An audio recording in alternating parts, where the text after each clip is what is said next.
àti Bukky Jesse ṣẹ́rí ẹ̀yìn ọmọ àlè ní ọ̀rọ̀ ọmọ Ìyábọ̀ Òjó la máa rí tẹ́ máa gbé fikọ́ bí èèyàn gidi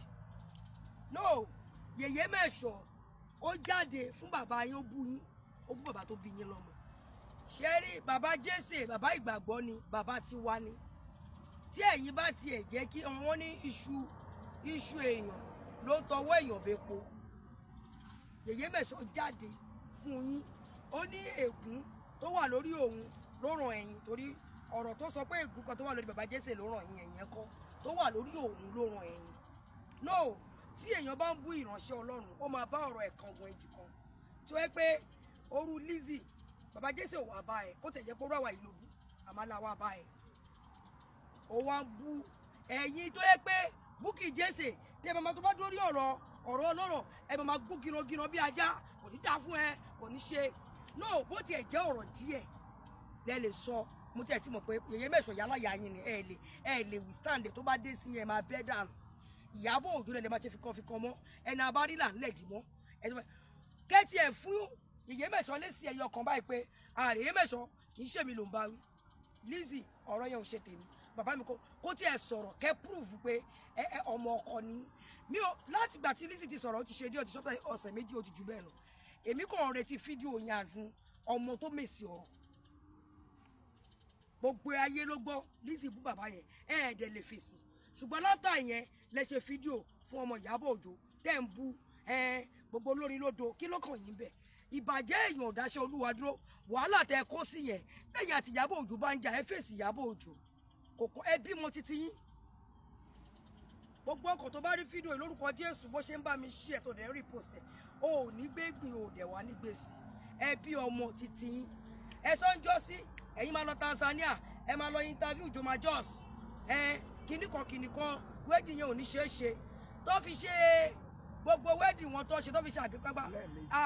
tó ṣe lẹ́ẹ̀méje àmà rí yín kẹlẹ́ àgbá òfìfo nìyí àti Bukky Jesse ẹ lóminú sóyè yín àgbá òfìfo ayé ni ẹ lọ interview Joma Jos ẹ kàn lẹ́nu nígbà tẹ́ fẹ́ parí ọ̀rọ̀ ẹni ọmọ Ìyábọ̀ Òjó kéré láti má rí ayé ni ayé ẹ̀yin ayé ni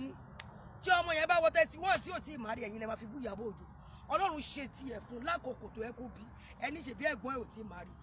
tẹ́ ẹ bá ní nǹkan tẹ́ máa sọ ẹ máa tó bá fẹ́ wá sórí afẹ́fẹ́ ẹ máa sọ̀rọ̀ tó wà responsible ẹ kò máa sọ̀rọ̀ tó mú ìlara wá ìbàjẹ́ èèyàn dáṣẹ́ Olúwa dúró èèyàn bá má rí 22 years mi ò rò pé ó kàn yín ẹ̀mí mọ́ lọ́rọ̀ àlàyé ò ní fi wá sílẹ̀ ìgbà tẹ́ wá fẹ́ parí ọ̀rọ̀ ẹ ṣáà ń wọ́ ọ̀tá fún Ìyábọ̀ Òjó kiri ẹ wá lọ ń bú Fúnkẹ́ Akíndélé ọ̀rọ̀ Mohbad mà lọ ẹ̀kọ́ mẹ́ ṣẹ́yìn lórúkọ ni Fúnkẹ́ Akíndélé dọ́ńtè ẹ wá lọ ń bú ẹ sọ pé Fúnkẹ́ Akíndélé òṣèré kan dáadáa ó lọ kó àwọn ọmọ skit ó máa kó wọn Fúnkẹ́ Akíndélé fẹ́ kí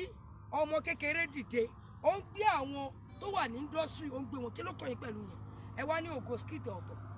kí ni ògo skit kí ni ògo fíìmù kí ni kí pẹ̀lú yẹn èèyàn tó fẹ́ kí àwọn ọmọ ológo dìde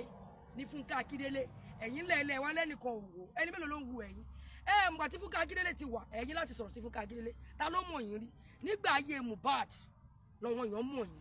tẹ́ ń gbó jiganjigan bí ajá gbogbo justice Mohbad tẹ̀ ń ṣe náà ààrẹ ìtẹ́kù láàbùrọ̀ tẹ̀wọ̀ kẹ́tì ẹ̀ wá Nàìjíríà ẹ máa wà lọ́ọ̀ yẹn máa gbó bí ajá kìnnìkan ẹ mọ̀ ní fi gbogbo wa sílẹ̀ wọ́n wá búba ẹ kú lọ́ sí nítorí ọ̀rọ̀ ọlọ́rọ̀ ẹ ń ba ọmọ kékeré lórúkọ jẹ́ ẹnìkan ti do gbára ti do ọ̀rẹ́ yẹn ń fẹ́ ni ó rò pé ríǹgì náà fẹ́ fún òun nígbà tó ń ṣe bẹ́ẹ̀ dé ó rò pé ẹ ṣọ́ ìgbésí ayé ọmọ ọlọ́mọ èdè bíi ti Bukky Jesse mú ọmọ tiẹ̀ síta tí ọmọ ẹ bá ṣe rí lójú mú ọmọ ẹ síta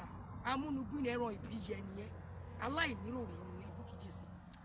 ẹ mọ náà làwọn onífi wá sílẹ̀ so lọ́ máa sọ̀rọ̀ sí Fúnkẹ́ Akíndélé yálà yẹ ẹni ọmọ agbé ẹrù ẹni tó bú ẹ délédélé ń sin òrí yẹn sọ̀rọ̀ ó ṣáà ń wá ọ̀tá fún Ìyábọ̀ Òjó ó fẹ́ kí Fúnkẹ́ Akíndélé tún dọ̀tá ẹ̀ èrò ẹ̀ ò lè ṣe ẹ̀ mọ́ ní fún wa sílẹ̀ àti Bukky Jesse ìwọ tí ẹ̀ fún Bukky fún Lizzy lẹ́sìn ó ti mọ̀ pé yàrá ya gbó ẹjọ́ lọ́jọ́nà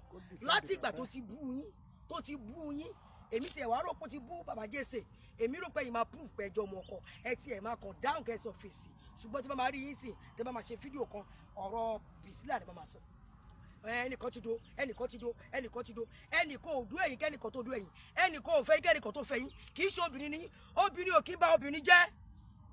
obìnrin kò kí ń ba obìnrin jẹ́ àìmọye àwọn tó dúró yín kẹ́ tó bímọ ẹ̀kọ́ tẹ́ ẹ bí yẹn ẹ rántí yín ẹ mọ èébú tí Lizzy bú yín bọ́ọ̀tà yín ò sí kíní kan ẹ̀kọ́ wà níbi tẹ́ wà àwọn akíndélé tó wà Nàìjíríà àbí tó ń gbé Nàìjíríà ṣògo tó ń wọ kọ́ńtírì tó ń wọ̀n àwọn lẹ́yìn bú ó ṣe fíìmù kan wọn wò ó ṣe kan lọ káwọn mosquito ẹ̀yin lẹ́fẹ́ advice Fúnkẹ́ Akíndélé ẹ mọ ọdún tí Fúnkẹ́ Akíndélé ti ṣe fíìmù bọ̀ táyé ti ń gbà ẹ níṣẹ́ ire.